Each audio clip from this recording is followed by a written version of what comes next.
Okay, good afternoon, everyone, and thank you for joining us for our second quarter capital markets update. I'm Barry Mandanak, Executive Vice President and Head of Distribution at Virtus Investment Partners. Today, I am joined by Virtus Senior Managing Director and Chief Market Strategist, Joe Terranova. Joe's going to spend a few minutes sharing his insights on recent market events before opening up the discussion to our featured panelists. For today's discussion, we will do a deep dive into the equity and the fixed income markets, and I'm pleased to welcome two of our key thought leaders in these areas. First, Dave Albright, President and Chief Investment Officer at Newfleet Asset Management, and second, Mike Sansatara, Chief Investment Officer and Senior Portfolio Manager at Silvant Capital Management. Welcome and thank you for joining us today. Before I turn the discussion over to Joe, I'd like to remind our audience members that we invite them to ask questions throughout the webinar. To ask a question, please type it into the Q&A section at the bottom of the screen. And with that, I will turn it over to Joe. Thank you, Barry, for that wonderful introduction. Good afternoon to all of you. Thank you very much for dialing into what I believe is an important conversation this afternoon between my colleagues and good friends, Mike Sansatara and Dave Albright. Before I turn to Dave and Mike, I just kind of want to lay the groundwork for this conversation and really reflect back upon the first 6.5 months of 2026. It's interesting because I truly believe a very consistent theme has been in place for the entirety of 2026. And probably if you keep your investment strategy simple, you're able to benefit from just understanding the very premise that the market in 2026 is moving away from the strategy of 2025 and 2024, where it paid the premium for, and it also rewarded those that believed in and invested in a concentrated set of risk assets. In 2026, we have seen the opportunity bring forth a much healthier market environment. With that opportunity, we've seen a broadening out of performance. We sit here today in the middle of July, and the S&P equal weight is outperforming the S&P market cap by nearly 5% so far year to date. That doesn't elicit the type of behavior that suggests, okay, I'm going to identify ultimately who the winner is going to be at the end of December. Correctly, I think the right way to think about the investment strategy is understand the market throughout this year will continue to tempt investors with the wrong behavior, trying to understand as markets continue to rotate back and forth between sectors and industries and factors. The investor that's trying to identify which single factor or which single sector will have the leadership, that's going to be detrimental behavior. I've made the comparison in the past. 2026, here we are in a baseball season. It reminds me exactly of the 1998 New York Yankees. 114 wins, a World Series champion, and not one player on the team hit more than 28 home runs. Rather, 8 of the 9 players in the starting lineup had 15 home runs. So the performance can come from a variety of different places. And unfortunately, the result of a healthier marketplace environment is that we're seeing elevated volatility. We're seeing the elevated volatility because the market keeps rotating. The market continues to rotate leadership. If you think about where we were at the beginning of the year, early on, it was about economic expansion, a broadening out of the opportunity. One of the favorite sectors at that time was financials. Energy, as a sector, which is up nearly 30% so far year to date, it had very strong leadership before the Iran conflict even began at the end of February. January through the first 2 weeks of February were a very strong period for energy equities. We saw a rotation back towards the semi, the memory, the growth, and the hyper-growth trade as the second quarter evolved. And it's really been a ping-pong game back and forth of who wants to control the leadership. And as we sit here today, here we are, semis, memory, growth, in the midst of a mild correction from the parabolic nature in which they traded at the end of June. And now it's a return to building positions in some of the value sectors like healthcare, like financials, like consumer staples. That's not a representation of a market that's clamoring to be more defensive. It's really a marketplace that is finding an opportunity, whether it's based on valuation, whether it's based on earnings expectations being exceeded, or whether it's purely based on earnings themselves. And remember, the primary conditions for the secular bull market, which is firmly in place today, begins with the earnings growth.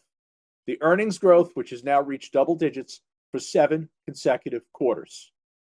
So patience might be a preferred position as we move through the final weeks of summer, into the fall, into a midterm election year. And I'll remind all of you, with the midterm election year, going back to 1942, 21 instances of midterm elections, if you were to purchase the market on the November date of the midterm election and sell it out June 30th of the following year, there has never once been negative price performance. 3 conditions, 3 indicators to watch in the market, and we're going to speak with Mike and Dave about those. First and foremost, the ability to maintain the double-digit earnings growth. Secondarily, the momentum factor itself. It's having a very punishing July. It is correcting, but the momentum factor doesn't go away. The momentum factor reshapes itself, and it moves into different sectors, moves into value more than it was in growth previously. The momentum factor will just reshape itself. Watch as it does that. And then lastly, Treasury yields, which have been modestly rising in response to the conflict in the Middle East.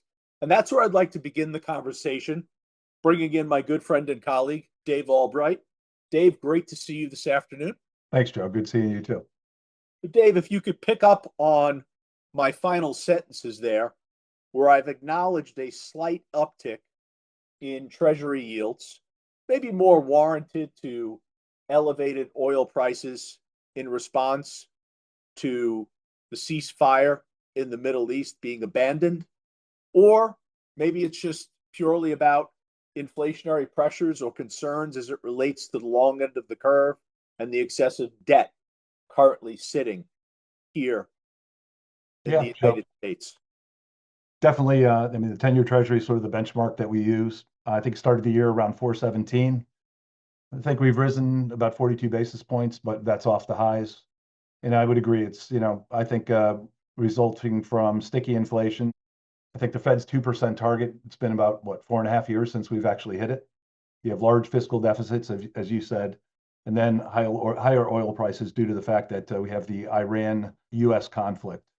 There's a high degree of correlation, Joe, when you look at oil price movements and also rates. Oil prices since the beginning of the conflict are up right around 40%. Headlines continue to drive market fluctuations. We had the possible peace process deal coming through. We had 2 choke points, the Strait of Hormuz, the Red Sea, and structurally it's really lifted energy costs and I think complicated the path to inflation. If I look at the curve, which is very important, I think rate cuts have been priced out and potential hikes have been priced in.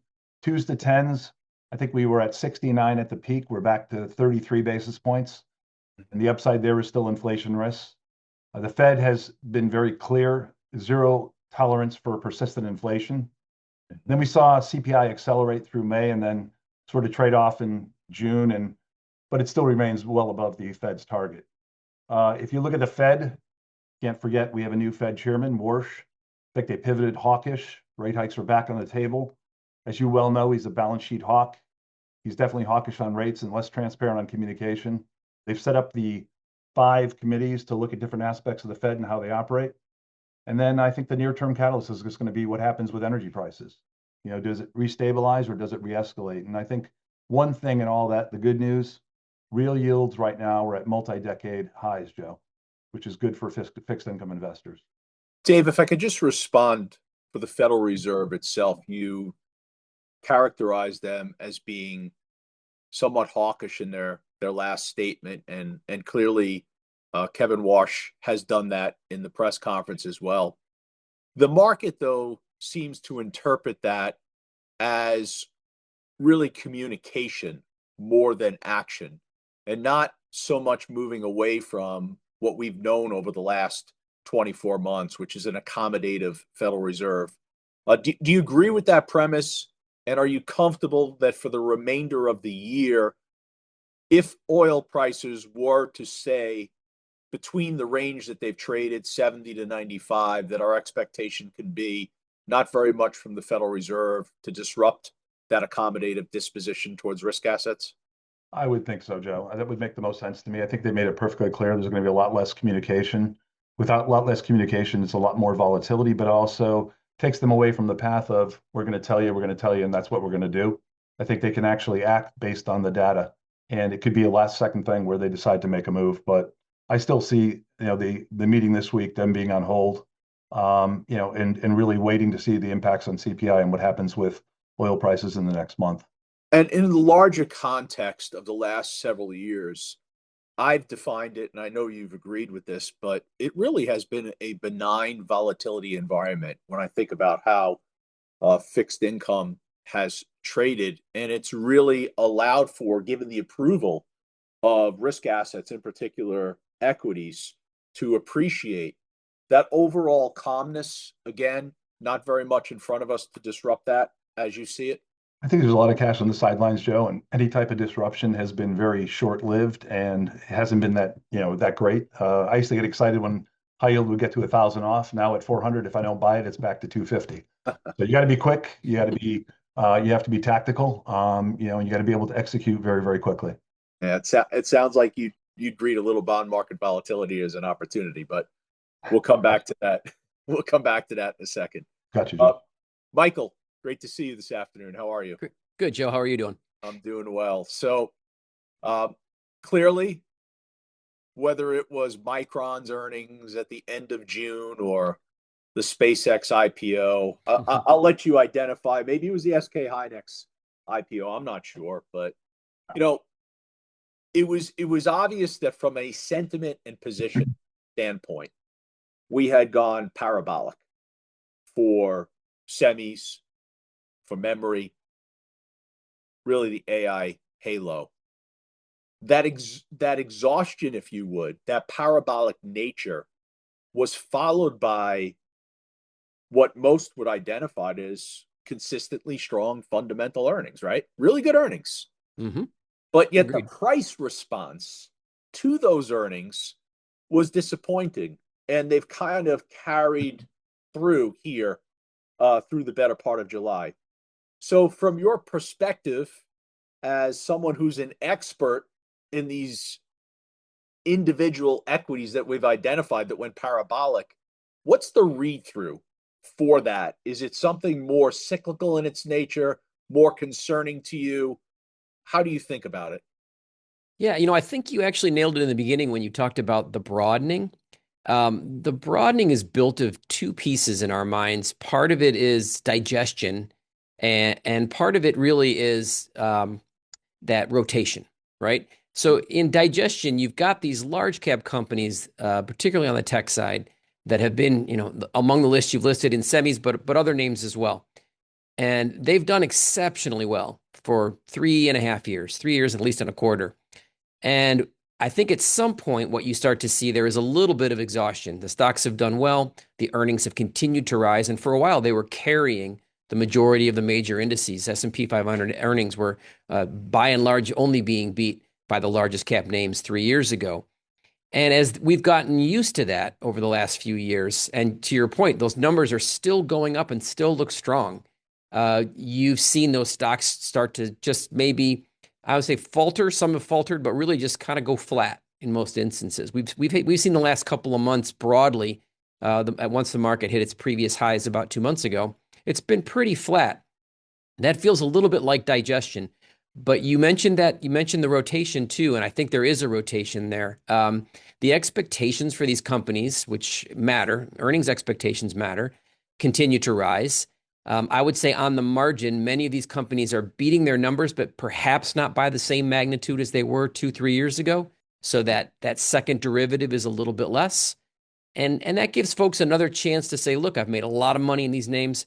There's nothing wrong with them. They consistently have executed fundamentally, but there are other places to be that maybe can excite us a little more, maybe can beat by a little bit greater amount versus expectations. And you talked a little bit about the broadening of the markets. There are places outside tech. We're growth managers, so we've got an index that's half tech. But there are places in consumer discretionary. There are places in healthcare. There are places in industrials not tied to AI that are still doing quite well. And you've seen those types of stocks pick up their heads. So that broadening has been healthy for sure, but it's partially digestion and partially rotation in our mind.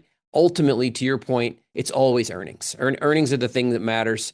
Tech earnings are still very, very strong, but the delta perhaps between the S&P 500 earnings and tech earnings by themselves has actually shrunk a bit. In fact, if you look, you'll see that historically, those numbers, tech has its moments where it outperforms everything by a few hundred basis points. But recently, if you take the S&P 500, you've got about 10% earnings growth expectations rising. You find when you take out the Mag 7, you're only about 100 basis points below that, only about 1% less. That number, that 1% was closer to 5 or 6 just a couple quarters ago. So that tells me the rest of the market's starting to grow. It's carrying its own weight. Tech doesn't have to be the only thing. And that's why I think when some of these companies have put up good numbers and good quarters, the stocks haven't gone crazy. We've had 3.5 years of crazy. Is it safe to respond by saying you don't believe that it is the sign of something more ominous in the long term? It is. It's safe. I think if you look at semis in particular, having now a quarter that's arguably the best quarter the stocks has seen in many, many years, if ever, you look at the returns on the quarter, right? At one point, we were up 120%, I think, in a 12-month window on the stocks. And even still, it's closer to 90%, even after this pullback. But the earnings were up 120%. So it's no surprise to me to see if the earnings in semiconductors are more than doubling, that the stocks would also follow suit. Now, that said, can we overshoot it? And did we overshoot it? Yeah, probably. So that also should be no surprise to growth investors. Everyone chases what they just heard. But when you even look over the last 6 months to another year, you're still talking about strong returns in those spaces across the board that does not suggest cyclicality yet, right? We know semiconductors are historically cyclical and can be, but the secular trends right now are overriding that. So we don't think there's a fundamental issue anywhere in here. We do think this is a market correction that's healthy, that actually makes sense. The fact that stocks went greater than a massive earnings move, again, is no surprise. It just feels a little bit more like a consolidation. You get a bit of a retracement, and then you go back to more reasonable fundamentals and more reasonable valuations at the same time. I think you're left with good returns going forward. Yeah, no, and that's great context because I think it's important for everyone on the call because they're asking the question today. What is this exactly that we have in front of us? I'll use Corning as an example. Corning was 271 intraday high on June 30th. The stock is 126 today.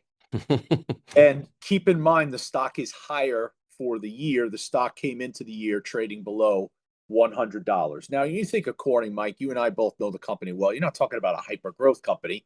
You're just talking about a optical fiber company that's kind of caught up in the AI infrastructure story. But I think it's a great example of exactly what you're saying. In the near term, the market is offering you an opportunity to go other places because the earnings growth is visible there, right? Yep. That's a sign of a healthy market. That's okay. Let's work off in the near term some of the extreme positioning.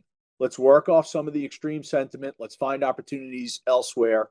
And we'll come back to this at some point later in the year. A lot of people have said that maybe this is something to do with valuation. Well, if you look at the Mag 7, what's the one Mag 7 that's struggling? NVIDIA.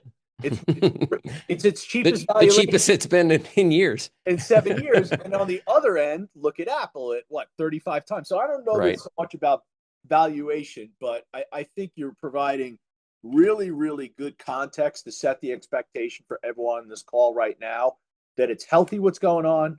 Let's see it unfold. Let's de-lever out of that isolated area of the market, and we'll come back to it as long as the earnings are there to support it at some point in the future. Excellent.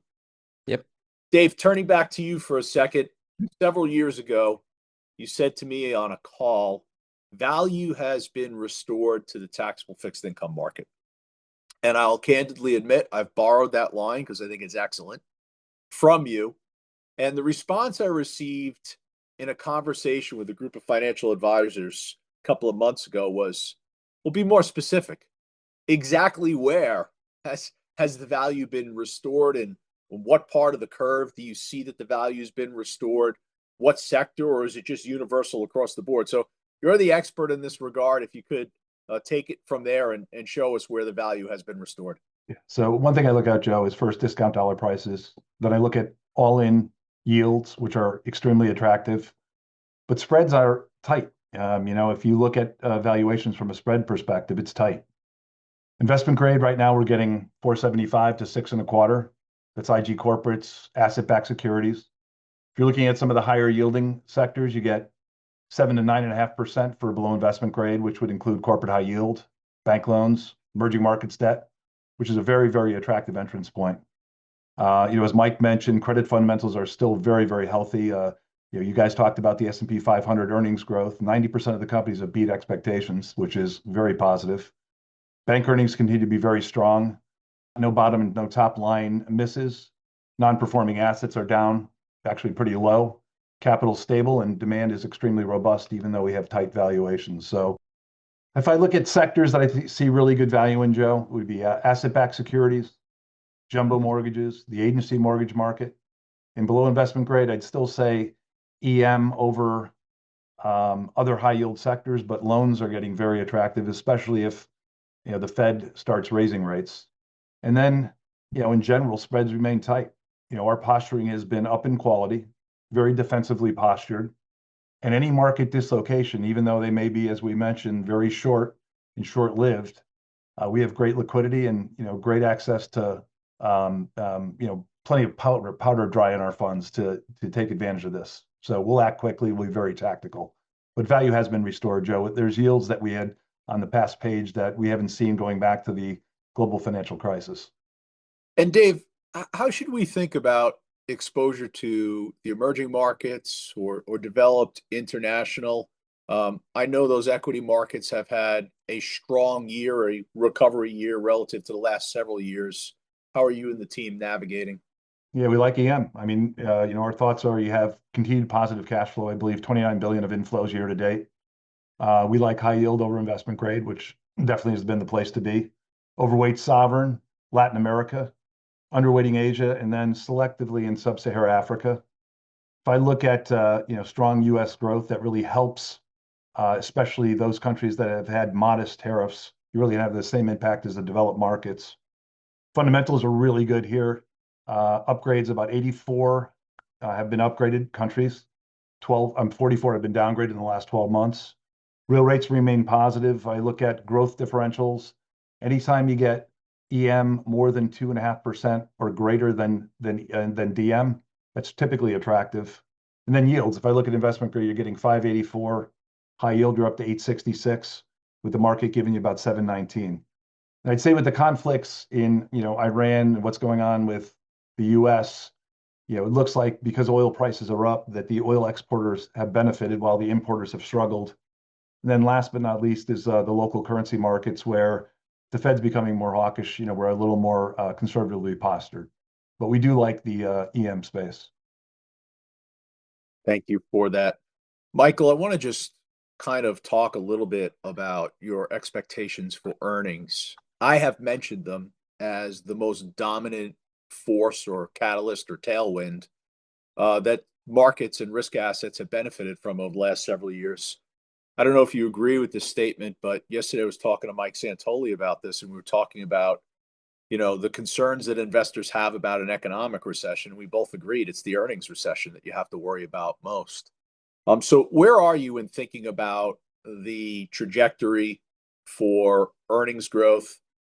7 consecutive quarters of double-digit earnings growth for the S&P, narrowly concentrated in previous quarters, but appearing now to be broadening out. Yeah, so I would agree that the earnings recession is far more likely than an actual recession if we're measuring it in the traditional fashion. I think the double-digit number's probably going to be at risk at some point because it was getting so heavily carried by some of the large cap names. But to your point, lots of other companies are now contributing, and we tend to joke about the 50% of the Russell 1000 growth index that's tech does not get to exclude the other half that's not, right? And that other half that's not is seeing better earnings growth. I think the question starts to become in those revisions, how much of it can beat expectations? And right now we think quite a bit. And that gives us a good feeling for where we're going, even from an earnings recession perspective. We don't see that anywhere on the horizon in the short term.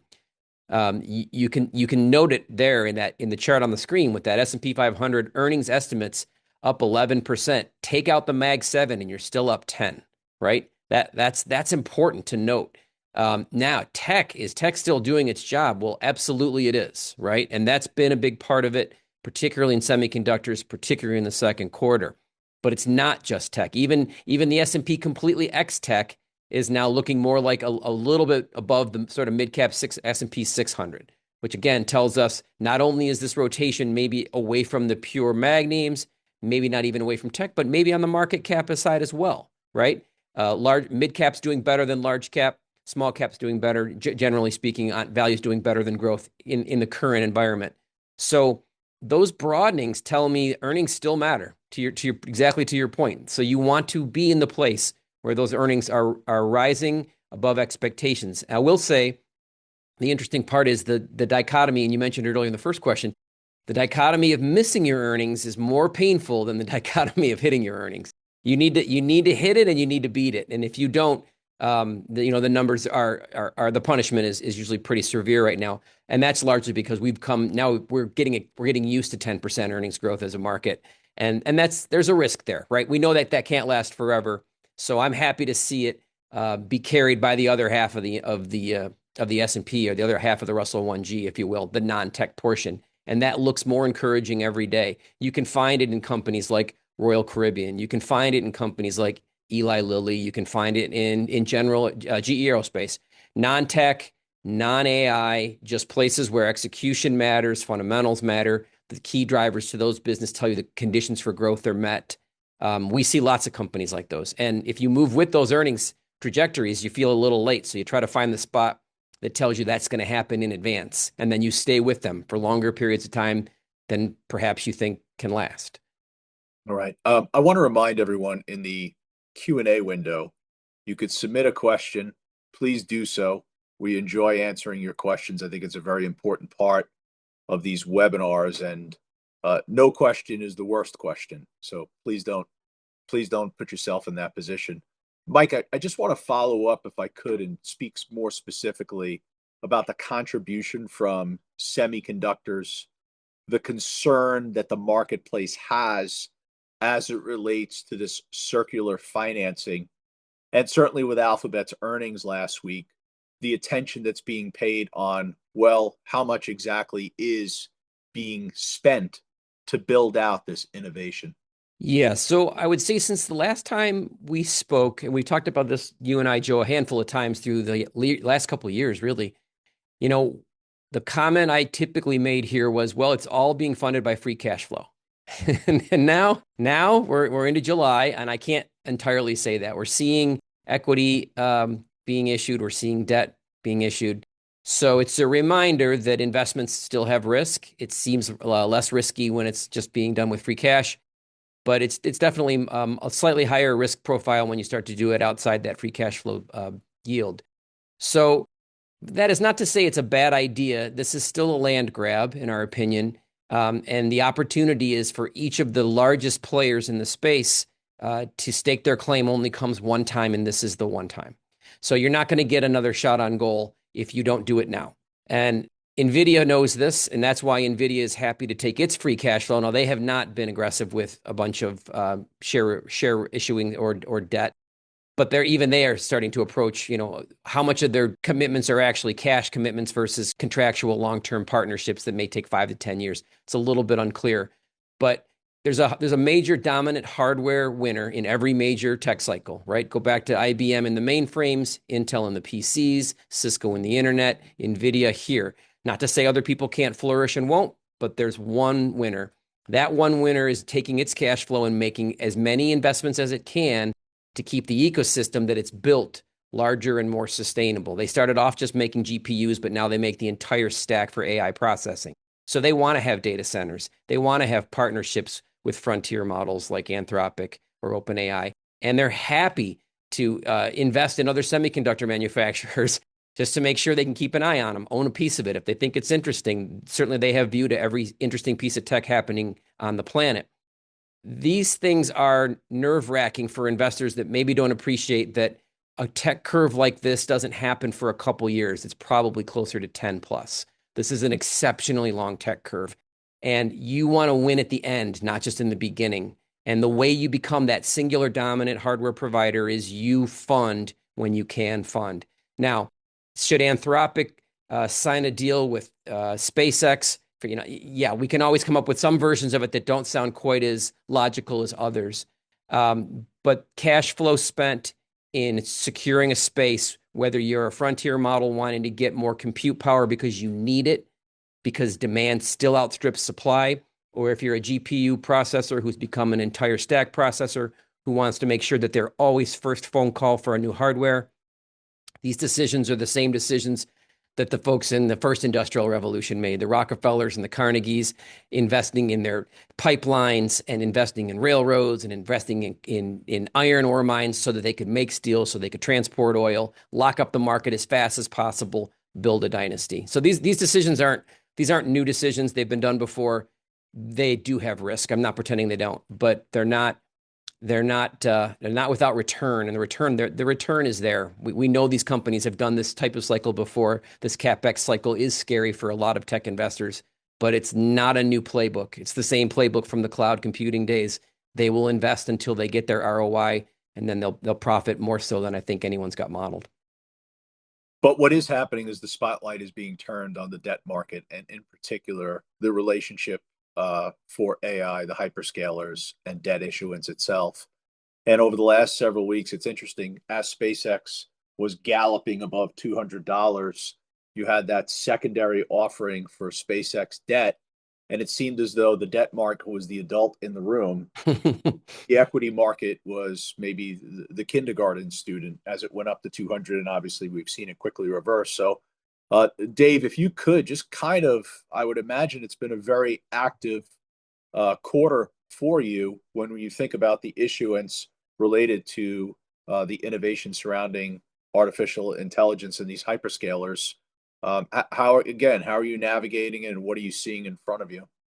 Yeah, I'd say the main story, without a doubt, is the supply. I mean, I had to write down some new numbers because it changes every day, and there's another $25 billion deal, but $200 billion thus far from the US. When you include foreign issuance, it's up to $280 billion. 7 names, which you guys know very well: Amazon, Google, Meta, Microsoft, Oracle, NVIDIA, and SpaceX account for 15% of year-to-date supply, 35% of net supply. At the end of 2024, they were 2.8% of the market. Last year, they grew to 3.6%, and as of today, they're 5.6%. 2027, they're going to have to raise another 350 to 400 billion. These 7 names will grow to 8 to 9% of the index. And, on a percentage of spread contribution, they already make up over 8% of the market, which is bigger than the big 6 banks. Why? They trade wide to the index, and they're longer duration than the index. Because exactly as you mentioned, it's shifting equity risk to the debt holders, because most of the deals are 10 plus years. If I look at performance, it's definitely lagging. We've sort of avoided them like the plague. Hyperscalers came into the market a year ago at 21 tight to the market. Now they're 40 wide. So a significant part of the underperformance of the market. The rest of the market, if you take out all AI, has not moved at all year to date. It's actually been flat. So really comes down to, Joe, where are the opportunities? We've been very patient. We've stayed underweight. We're sort of circling around and looking. Spread levers are getting to a place that right now that you can't ignore. It's a large growing percent of the index, and they trade very, very cheaply. So we've done some data center deals. We've done some deals where long-term leases are, where the hyperscalers are the tenants, got involved with those.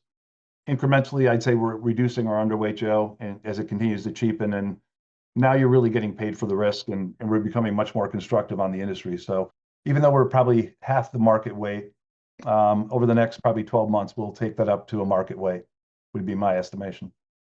All right, Dave, hold for 1 second. I'm going to ask Mike a quick question, then I want to come back to you because I want you to respond to it. And it's related to software and the relationship to private credit. So, Mike, again, this rotation just continues. So I was on CNBC today. I was talking about it. 2 weeks ago, if you own software, it was cybersecurity you had to own. So it was your CrowdStrike, your Fortinet, your Palo Alto, your Datadog, your Twilio. They had cloud monitoring. They had cybersecurity. Last 5 days, they're all down. Here comes, the software laggards. Your Adobe, your Salesforce, your Accenture, your Guidewire. So with that relationship changing and that rotation once again, is that just an effect of the market structure, or is there exhaustion in the software industry as you see it? Yeah, I think what we're seeing right now is the blow off steam in semis has to go somewhere. And if you're short software, you're getting your head torn off. So you're buying baskets because some of the moves, in my opinion, look pretty index or basket based, not necessarily stock specific based. A lot of these companies were being left for dead because of the existential risk of AI taking all of these companies to zero. And I know we've definitely, you and I have talked about this before. It's not taking all these companies to zero, right? Some of them will incorporate AI. Some of them will be permanently challenged. Right now, in this short-term window, we're trading them all the same. I don't think AI was as dead as people said, nor is it suddenly different now. I think what you're seeing is some extreme trading changes based on getting out of semis, trading into software, buying the basket, selling the basket, particularly the levered baskets. We don't do those things. We're investors. We're long only bottoms up investors trying to weather the storm. So we've stayed tight with our software positioning. It's now slightly an overweight again, only because of the most recent moves, but we're relatively close to the index, primarily because we have the names we want to own. If we could find more names that we like, we'll buy more names. And if we think they get overdone, or maybe this is a chance to clean out one of the ones you wish you hadn't read all the way down, then you'll probably get a stab at that too.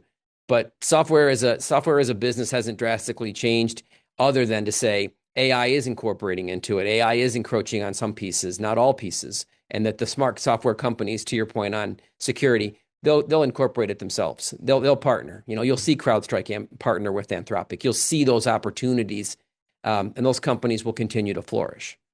Dave, are you able to respond if there is a change in sentiment towards software?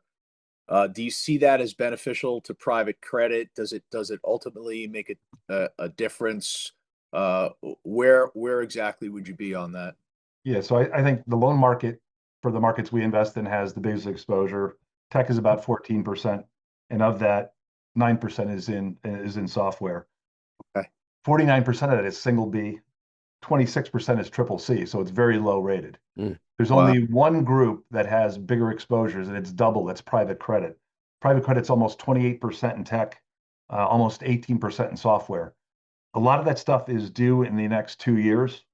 Right now, it's about 15% comes due in the next 2 years. So private credit is going to have to play a very active role in financing this, Joe. We've avoided it like the plague, only till recently, and then started getting involved in some names that have actually held in there and performed better. So we're looking at it very, very closely. And, the first 6 months of the year, it helped us benefit in the loan market, dramatically outperforming the rest of the peers due to the fact that we were dramatically underweight tech and software.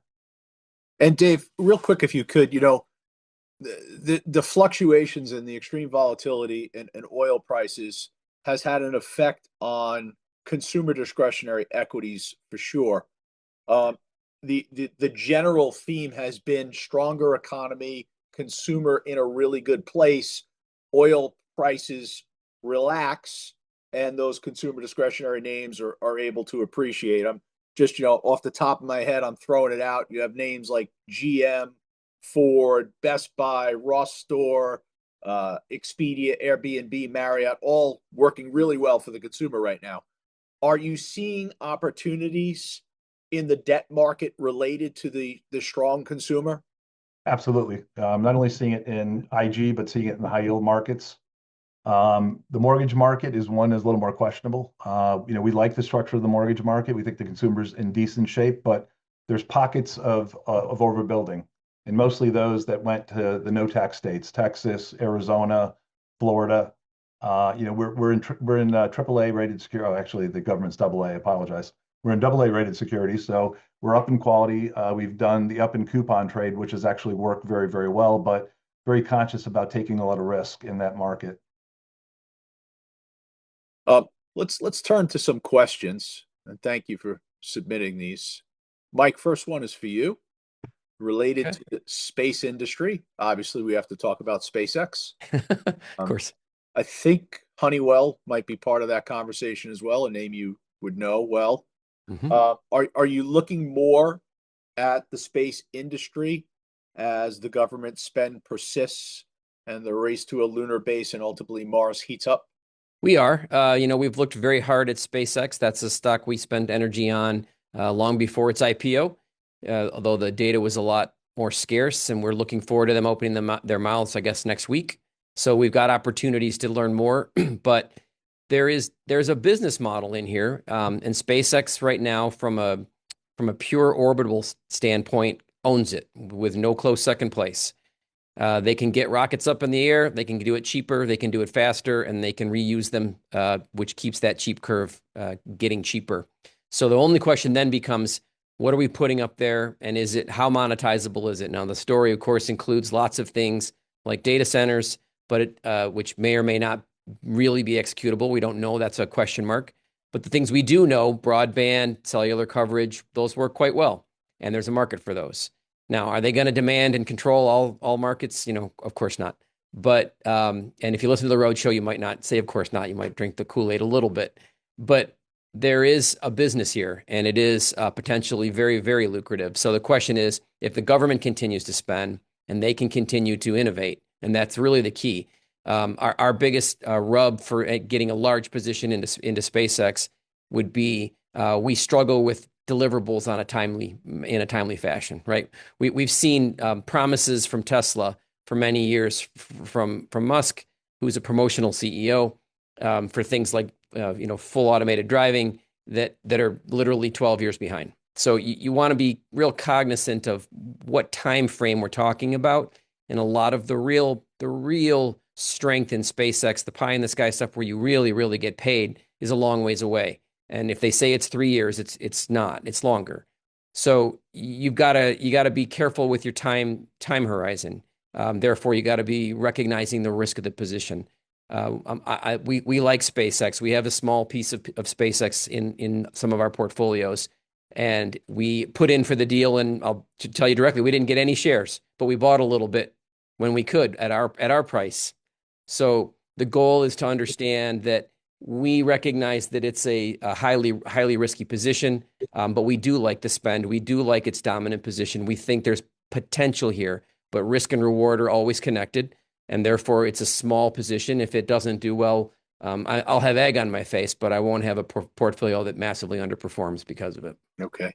Dave, question for you.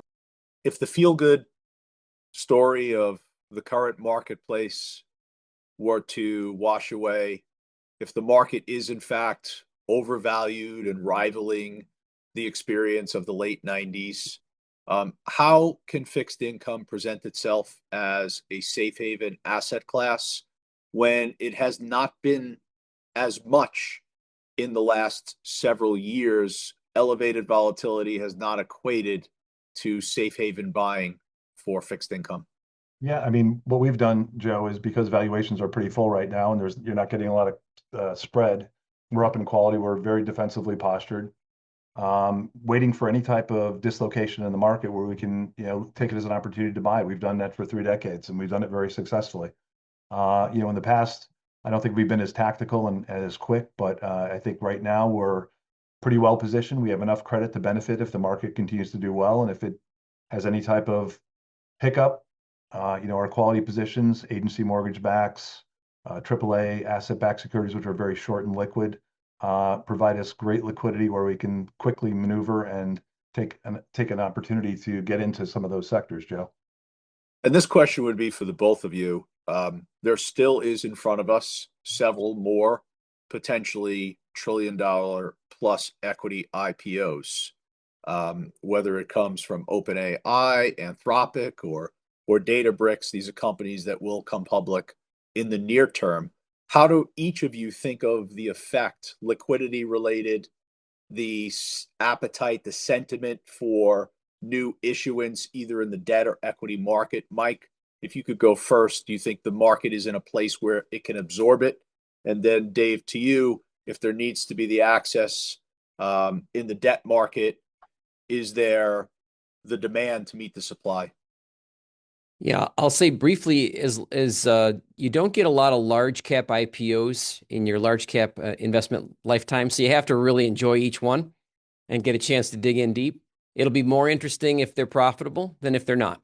So we'll get an understanding as to why we're coming public when we come public with those types of companies. And I think if you asked this question 6 or 12 months ago, Joe, it'd have been a little different because folks were saying that everyone's trying to rush to market and then someone has to be first. And I think the tape now tells a different story, right? Which should tell you that it's a little bit sentiment driven, which tells me that those management teams are probably not in a big rush. But for me, I don't really care about that sentiment too much. I really want to know what the financials are. I want to see if the frontier model business is a business that actually can hold true value, or if it's something that ultimately gets disintermediated by open source or just by a plethora of other competitors that do good enough job. That debate's not finished. So you're going to get a chance to look at them. I think the market will, if they're done right, those companies can come public and be profitable and be real companies. Are they going to be all being life-changing companies? There's a lot of analysis to do between now and then to know for sure, but we'll definitely be looking at them. Dave? If you're talking about the AI or hyperscalers, their revenues are growing along with the issuance. They've been very, very methodical in coming to market. They're only doing it opportunistically, 25 billion here, 25 billion there. When I take a look at their free cash flow and their balance sheet, debt to EBITDA, they still look pretty strong. Most of them are AA companies with the exception of Oracle, which is a borderline below investment grade. So opportunistically, I think the market can still take paper. I think insurance companies are still underweight. We've avoided it. We think the next 12 to 18 months is going to be a lot of issuance, but as I had mentioned, we're starting to get exposure and we'll start to pick it up as we feel valuations warrant. So one of the things I generally tend to do is I look as we hit the midpoint of the year and I try and see what the script of the market, right? What's the musical beat? What's the rhythm? And for me, I am confident in the fact that the market is in a healthy place with elevated volatility. And as a result of that, the market continues to rotate to give you different opportunities. People like to say, well, momentum as a factor, it comes and goes. I disagree. I think momentum just reshapes itself. And I think we're in the process of momentum reshaping itself right now. So as we move towards the end of this call, I'm going to ask each of you to kind of look back upon the year so far as CIOs for the asset class that you're managing. And what is the message that you see so far that's been productive for you and that you believe will help you as you move through the remainder of the year? Dave, why don't you start so I can cheat and listen to your answer? I would just say, we have to be very opportunistic. It's what we've been saying the whole time. 9 of our 10 funds are in the top third of their peer groups. So I think we've been well positioned, taking advantage of any opportunity and an opportunity, being very tactical, being able to execute quickly. And, when the market gets emotional is typically where the best value is, comes about. And we've done it again for 3 decades. consistently. I think people know our approach. If there's a big flight to quality, we're going to underperform, but coming out of the flight to quality, we're going to be buying aggressively, and any type of opportunity presents itself, we'll be there. And I think that's what we've done this year, very tactically. But as I mentioned, Joe, the aberrations have been very, very small and very short-lived. Yeah. So just if I could, something that's so important in markets that are volatile is flexibility and position flexibility. And if Dave, I think about what you guys have done, you guys are experts in flexibility, and that's valuable. That's a valuable asset to have as we move through the remainder of the year. Mike? Yeah, I would say it makes me happy that I don't run a tech fund because it would probably give me an ulcer. So we are reminded every day that even in the Russell 1000 Growth Index, although half the index is tech, and we are underweight tech broadly in our portfolios ever so slightly, we don't make sector calls. We recognize that there are 7 major sectors that make up 98.5% of the weight of the Russell 1000 Growth Index. I want to outperform in 7 out of 7. I want the opportunity to find places, no matter where they are, that tells us that the condition for growth at that company is met. Whether Russell thinks it's a growth company or not, I think this year is another opportunity to do exactly that. Follow the data sets. Figure out the 3 to 6 things on a company basis that tells you this is the condition for growth of that company at this moment. Move with those data sets. Revenue, earnings, free cash flow, and hopefully price appreciation follows. It doesn't follow the next week or the next month. It follows over time. And we're investors, not traders. I feel like this volatility is always a gut check. And to Dave's point, we want to be opportunistic. I want to sharpen my pencil every time we get a free gut check, because if it lowers expectations far enough, let's take a hard look. Is it really going to beat expectations going forward? Is that the new low? Has something changed? I want to give our shareholders every opportunity to outperform with a smoother ride across multiple sectors in any market environment, whether momentum or quality or any other style factor is or isn't in favor. It doesn't matter, shouldn't matter. Let's just find the best companies, stick with them, stay with them as long as we can until they tell us it's time to get out, and then don't hesitate. Take it out back, shoot it, move on to the next one. All right. For everyone, please just stay with me here a couple more minutes. I just want to kind of tie things up and bring Barry in here in a moment. But I just want to point everyone's attention. Virtus Investment Partners website. There is excellent thought leadership and market insights contained there. You could hear from Mike, Dave, others, myself, what their latest expectations might be as it relates to the marketplace. The next webinar that we will conduct will be on the other side of the midterm election. So I believe it's going to be the first Wednesday in November. That'll give us the opportunity to really unpack what has just happened and how we think about moving towards the end of the year. So stay with us here a few more moments. I'm going to turn the call over to Barry. Michael, Dave, thank you so much. I always enjoy dialoguing with you both. And Barry, back to you. Thanks, Joe. And thanks, everybody, for attending today's webinar. For additional commentary, as Joe was just talking about, and insights, please visit our website at virtus.com. If you have any questions or would like further information, please feel free to give us a call at 1-800-243-4361.